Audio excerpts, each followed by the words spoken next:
Welcome. So, we have a bit of a problem in this country. We have declining voter turnout and declining civic engagement. Are the two interconnected? Yeah, certainly. I mean, I think we've seen a pattern of decline in turnout. It's very much a downward slope. And, if you break that down by age, I think that's another key thing, is that we're seeing in the younger demographic much less participation. And so as they grow older, they're less likely to engage as well. So is that less in the younger generation, like on a percentage basis than, let's say, going back 2 or 3 generations ago? Yeah, for sure. I mean, it's not only just an overall decline, but the younger people are voting less than they had in the past. That has a couple of consequences. One is that older people are more powerful than they were in the past, and I think we saw a version of that to some degree in the 2013 BC provincial election, and that older voters were more inclined to vote for the Liberals and therefore helped them to get that majority. But I think the worrisome thing is not so much that there's less engagement, because I think young people do see themselves as engaged to some degree with our political world, but less engaged with the formal institutions of government, and so less likely to make their voices heard in parliaments or in legislatures. Why is that? Why is that happening? Well, I mean, we point to a number of different factors, some feeling a sense of less,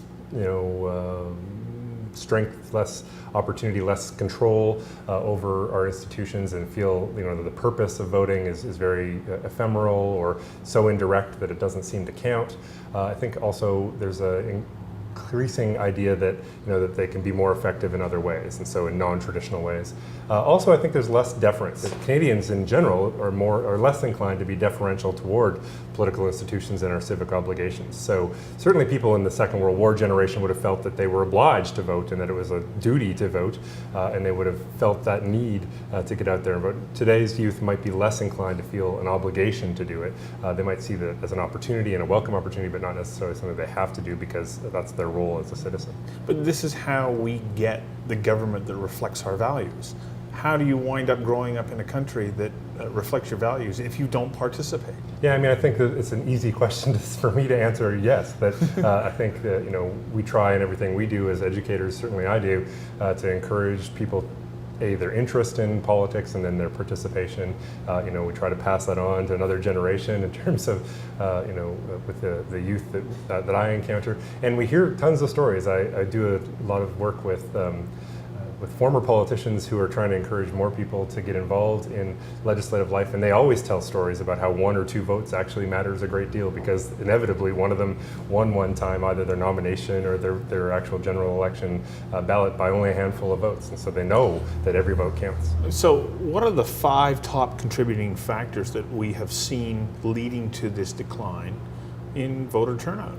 Well, definitely a decline in deference, so feel less of a felt need or obligation to get out there and vote. I think do we know why we have that? Well, I think just less deference? respect in part for our institutions and the people that man them. And I mean, a part of that, and this would be sort of a second one, is increasingly as we get to know our politicians through social media and more aggressive reporting, more follow-up on their private lives or their misdeeds, that people feel disenchanted from a political class, and so they see senators in Ottawa or a premier in Alberta with enormous travel expenses, or people who don't seem to take the job and their public obligations seriously, and I think feel disenchanted with those institutions and then just don't want to participate. So I guess the 2, I think, not 5. What I find interesting about that is that makes me want to get more involved. Right. When I see somebody who is abusing a system that I have said, I have trust in you to carry out your duties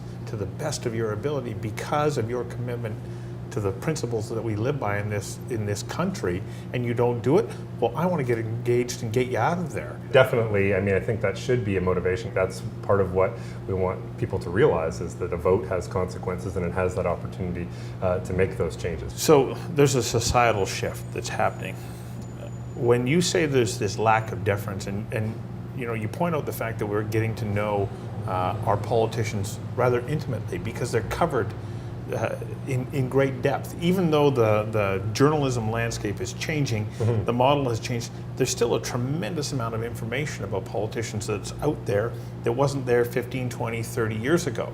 So what role does journalism play in all of this? I think it's part of it. I think it's also people's expectations in a sort of 24-hour news cycle and all that sort of stuff, that we want something, we want news, we want it now, and we want, something juicy sometimes.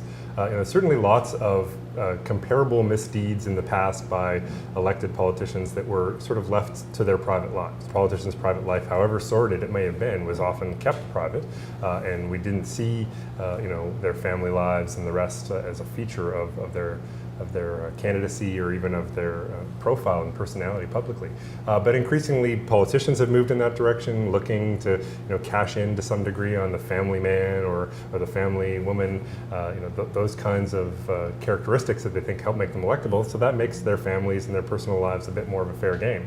There's also a movement in public administration generally, I think, to more of a culture of audit, and we see a lot of auditors now in government. We see a lot of officers of parliament who have investigatory powers over individuals. And so, we're seeing more of these kind of spending misdeeds and so on because there's more oversight of it. The Conservatives made a big deal of it. But isn't that their role, and isn't that the role of journalism to do that? Yeah, journalists and the officers of parliament who do that, pursue those kinds of misbehaviors as well. And so it's certainly the case that journalists should be bringing that stuff forward, but ultimately they help to sort of demean the overall impression of politicians, and it's politicians' fault too. I mean, they should know better. Mike Harcourt and others often talk when they were asked about these things of a smell test.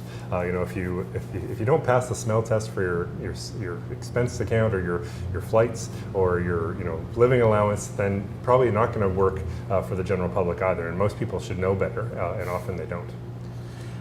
That's not new either. No. But so one other component that I understand that's at work in this is the fact that we almost get like block kind of voting. You go, well, let me take a look at the map.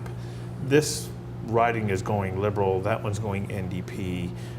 This one is up for grabs. And so it's almost as though the voters in those ridings that say, well, it's already predetermined, don't go out to vote either. Yeah, I mean, that's always been a bit of a feature of any election, historically.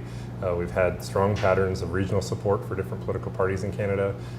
Quebec would be an exception where its vote can move around a lot. That certainly declines voter turnout. Alberta, just in general, is a good example of that, where they've had this long history of progressive conservative dominance in the provincial level, where voter turnout is rather low because people don't see the possibility of alternatives. When there are more alternatives, they're more likely to vote and they're more likely to participate. So tight races certainly have higher participation. So what about the argument that says, well, if people aren't going out to vote, especially in municipal elections where we see an even bigger drop-off, is it saying, well, things are working quite well, I don't feel like I need to participate? Is it actually a tip of the hat towards the system that it's working the way that it's supposed to? Yeah, to some degree. I mean, I think if we have it pretty good. There are honorable people generally in office. I'll go again with some exceptions. Certainly at the civic level in Toronto, we've seen some problems with Mayor Ford. Again, back to the media, local politics isn't covered. Although the content of local politics to some degree is covered, the kind of competition of local politics isn't covered nearly as well as maybe it's due, given that there's enormous decisions that are made at the local level in Canada, and there are efforts to get more people to vote, but they just can't see the relevance of it necessarily, or taking the time. I mean, it comes down to how we promote electoral participation. Do we give these agencies lots of power, lots of money to try and get people out and make it as easy as possible to vote? Do we allow internet voting? All those kinds of things that might help encourage people to vote. So what is the connection between civic engagement, actually feeling as though my voice to City Hall, I'm going to get involved in issues that are made between elections, because we see that declining as well. What's happened there, and what's its connection to voter turnout? And are the two, do they need to be linked?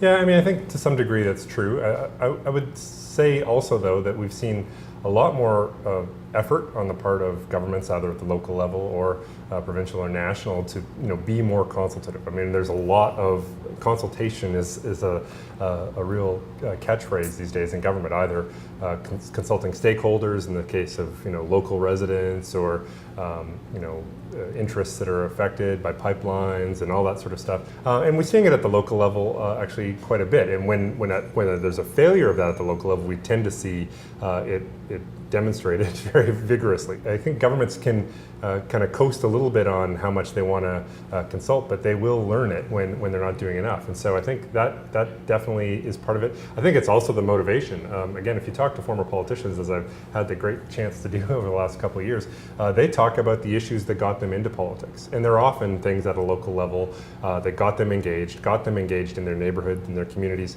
and got them interested in participating at a much more formal level. And these things motivated them to get more deeply involved, and they brought with them kind of a crew of people who were likewise engaged. And so, those kind of flare-ups can sometimes really help engagement, because when a neighborhood becomes active or has reasons to be more engaged, it can sometimes lead to a bit of a movement. When we take a look at the efforts of the federal government right now in changing legislation around verifying voters and so on, what's that doing as far as helping to promote voter turnout? Yeah, I think it's troublesome a little bit, because it puts in the way of people who are likely to need some encouragement to participate another barrier. That's true for a lot of people. That's not true for a lot of other people, people who are already underrepresented in the voters. More conservative candidates, more conservative parties are likely to benefit from older voters, more stable voters. So, efforts to reach out to the homeless, or to the more transitional, to students, to people who are more marginalized in whatever other ways in our society, are likely not, I wouldn't call them vote suppression, I think that's too strong a term, but they're likely to discourage people from voting. They discourage them if they think, well, somebody wants to check 3 pieces of ID when I get there, or I don't have a permanent address where that card gets sent to, even though those people might be eligible to vote otherwise. So, you can say that it's designed to sort of make sure that there's no more electoral fraud. At the same time, it's likely to discourage people who are already at risk of not participating as much, and as a consequence are not going to have the impact on public decision making that they would like to have, because they're in need of some public help sometimes. So, to have my cynical hat on, I could say, well, I kind of like it the way that it is, because I'm in power, and the system as it is got me in power. I want to try and entrench that a little bit. Yet, when we go back to the government of Gordon Campbell, he actually tried to change the system here and ran into opposition from the opposition as one of the parties that might have benefited the most. That's true. I mean, it's hard to know. I think the NDP's chances of success in British Columbia in part depend upon a first-past-the-post system in which they're able to secure a majority with plurality, as long as the sort of right is to some degree a little bit more divided, and it hasn't been, because the success of Gordon Campbell and Christy Clark has been to keep that coalition alive. But at the same time, that's true. We have 2 referendums here in this province over electoral reform, which is probably for a lot of people the kind of issue that they are most motivated about, that they think would help improve people's expectations. I mean, one of the explanations for why people might not vote is they feel their vote doesn't matter, or they feel like the party that they vote for is, the 3rd or 4th party, so it's not going to get that voice. In more proportional representational type systems, that would count more, right? That vote would help get a few of those people elected. So out at UBC, you have the Center for Studies of Democratic Institutions. Based on the work that you're doing, what do we need to do to get people to go into that polling booth and take part? Well, I think part of it is just to encourage, remove barriers. I mean, we've seen evidence actually here in British Columbia. The Centre held a conference on the BC general election of 2013, and BC's voter turnout increased modestly, but we have to take that modest increase with a lot of pride, because the trend, remember, is downward. So if you actually reverse the trend and make it go upward, you're actually stopping the farther gap. So in BC elections, BC managed to do that, I think, through a couple of ways. One, in terms of lowering all of the barriers, so making it so much easier for people to vote, not worrying about necessarily if you were in the right place to vote, but just that you were eligible and that we could follow that up. Right. This is opportunities new. to vote at the airport, a lot of public advertising, and certainly targeting young people, because voting is addictive. It's habit forming, and so if you get young people to vote once, they're more likely to be a voter in the future. So there's the weather, getting there, parking, validating who you are, getting checked in, all of these things, they can become barriers, especially if there's a lineup. Yeah. And so, I mean, that's part of why we have very good election administration in Canada, both at the federal level and at the provincial level. Our chief elections officers are nonpartisan, they're independent, they have adequate budgets to do the kinds of things they want. That's part of why people were upset, at least in my kind of community of scholars, about the Fair Elections Act, because any sense that Elections Canada needed to be reined in its activities, I think, is wrong for the perspective of limiting those barriers and making it easier for people to vote or to know where to vote, so that any excuse is unacceptable. I'm not a big fan of the Australian solution, which is mandatory voting, right? Making people vote or face a fine or penalty for doing otherwise. I mean, it might be okay. I don't think people are necessarily ready for that in Canada. What role will online voting play? Well, I mean, I think it certainly can help with that barrier problem, right? I mean, for book shopping, we know it's easier to go online than it is to go to a bookstore, and that's why when you walk down West 4th today, you won't find a lot of bookstores, right? Mm-hmm. So we could easily see with internet voting, given security and all the things that are necessary, how much easier it could be. I think the technology is probably there. But there is a bit of a digital divide in the country too, right? Not everybody has a tablet or a phone or a computer that they can log on to the system with to pursue that. So we do have access, public access. Yeah. We do have public access. Right. I think that Canada is incredibly well wired, and if online voting can help to motivate somebody to say, okay, I'll take 4 or 5 minutes to figure this out online. Right. And therefore I'll vote versus I can't be bothered. Yeah, but I mean, at the same time, we just saw a provincial leadership selection process in Alberta in which people were puzzled by their pins and all the. If people are adequately motivated, I think they'll get there. But at the same time, it's easy to find a barrier in all kinds of ways, and online voting is no less barriered than others. Although the weather and getting there is a little bit easier to deal with. But there were those same physical problems in Florida in the 2000 election that granted the White House to George Bush. So it can happen anywhere. Yeah, I mean, the Lowtech solution works pretty good too. Elections Canada is famous for its stubby pencils, which are exactly the same all across the country. And we have a fairly simple system for voting, right? A first past the post system just means 1X, pretty easy to get through. You don't even have to really understand how it works beyond that, except to choose somebody. I guess our internet system would be the same, but there are people who are either afraid or unwilling to participate that way. I mean, we could get around that, I'm sure, in terms of the logistics of it. But I guess the primary concern still remains that we're always one step ahead or behind the hackers, and if somebody can figure it out, they might find a way to disrupt that system. But I have that same concern when I go to buy the book that you mentioned earlier and pay for it with my credit card. Right. And yet, my security hasn't been compromised. But I guess the consequences in terms of the public support and we only have one chance to conduct an election properly, and you throw the whole system into some degree of crisis. So, a contested election in which the two sides can then either claim that it's properly conducted and another side might say it's not, becomes much more challenging for us than the tried and true system we've had, which has got us this far. From your perspective, what do we have to do? How do we turn this around? What are some of the other elements? Well, I think certainly encouraging young people to vote, encouraging ways for them to find relevant voices, to let them know that people are there and that they're choosing those people and they have some degree of power over our representatives. I think better informing people about our institutions to make it clearer to people who want to get into politics about the kinds of challenges and issues they're going to face, as well as the ethical and other implications of their decision making, so that they know, knowing what their opportunities are and how they can be more relevant, but also some of those ethical challenges so that we get a better class of politician in the future. In some communities, you're seeing voter turnout of about 30%. What does that say about where we're at, and where do you think we're going?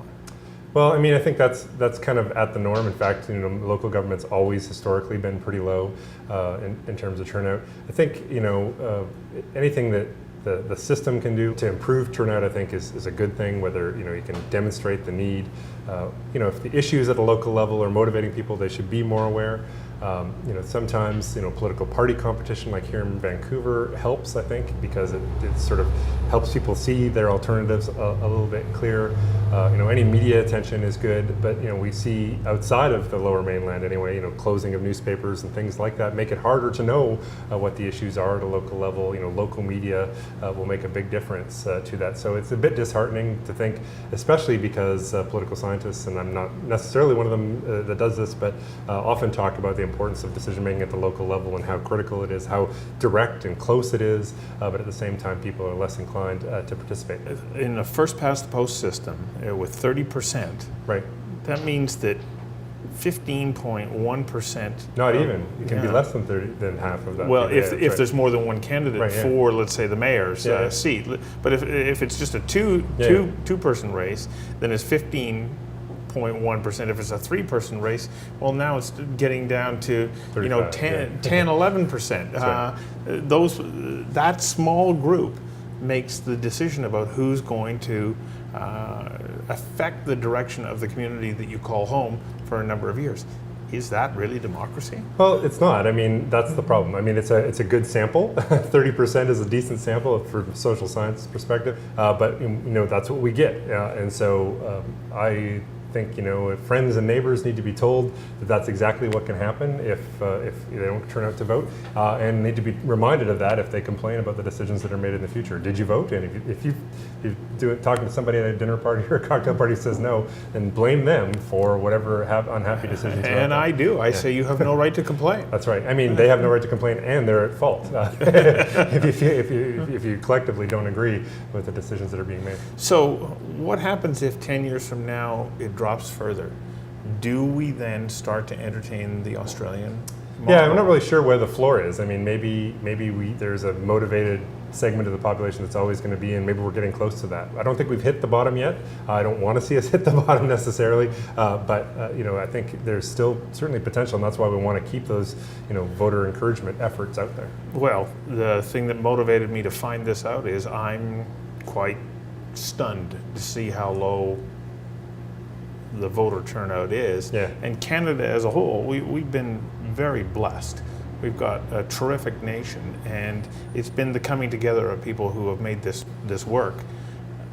Let's have a government that accurately reflects. Yeah, and I think we see this in BC, us. right? I mean, in British Columbia, we increased turnout. Are you hopeful that we'll start to see? Yeah, I think hopefully we can demonstrate that. We saw it when we had our conference in the spring. We had election agencies from all over the country in attendance, learning from Elections BC. So I think, this is another way in which the West can be a pioneer for these things, and we might see better turnout in the future in other provinces and hopefully at the federal level. Let's hope so. I believe that we all play a role in shaping the future of this country, and we need to be informed and we need to be engaged. Yeah. Thank you very much. Thanks a lot.